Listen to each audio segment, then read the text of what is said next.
மனித இனம் அனைவருமே ஒற்றுமையாய் வாழணும். மனித இனம் அனைவருமே ஒற்றுமையாய் வாழணும்.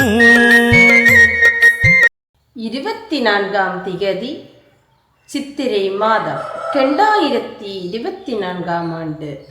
இன்று புலம்பெயர் தேசத்தில் பிறந்து வாழ்ந்தாலும் மண்ணையும் மக்களையும் தம் மனதோடு வைத்து மட்டக்களப்பு மாவட்டத்தில் வாழும் சிறார்களின் பசியை போக்கியதுடன் அவர்களின் கல்வித்தரம் உயர்ந்திட உதவி வழங்கியவர் செல்வி அபிசா விகாஸ் ரூபன். வாழுமிடம் சுவிஸ். இவரால் இப்பணிகளுக்காக 100 சுவிஸ் பிராங்குகள் அன்பளிப்பாக வழங்கப்பட்டது. இவரை நன்றியுடன் மக்கள் வாழ உதவும் நிறுவகம் வாழ்த்தி வணங்கி நிற்கிறது. நன்றி.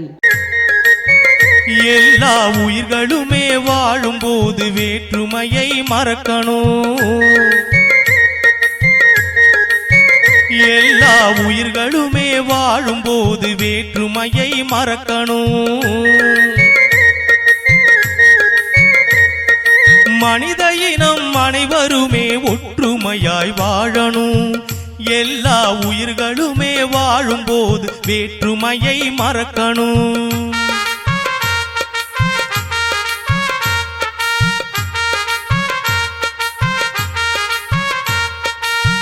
துன்பப்படும் எம்மக்களின் துயரத்தையே போக்கணும்.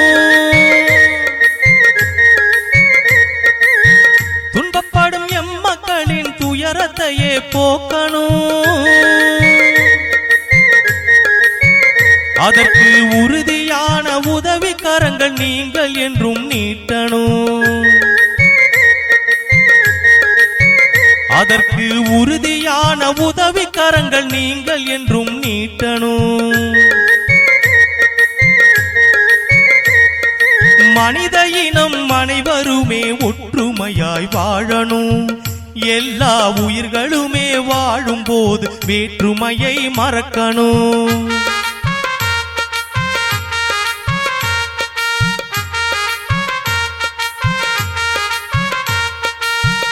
உங்களின் உதவிக்கரம் எம்மக்களை உயர்த்துமே.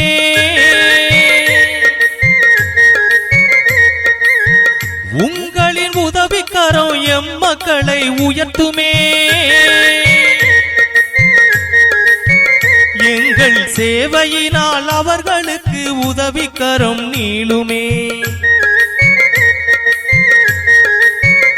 எங்கள் சேவையினால் அவர்களுக்கு உதவிக்கரம் நீளுமே. மனித இனம் அனைவருமே ஒற்றுமையாய் வாழணும். எல்லா உயிர்களுமே வாழும் போது வேற்றுமையை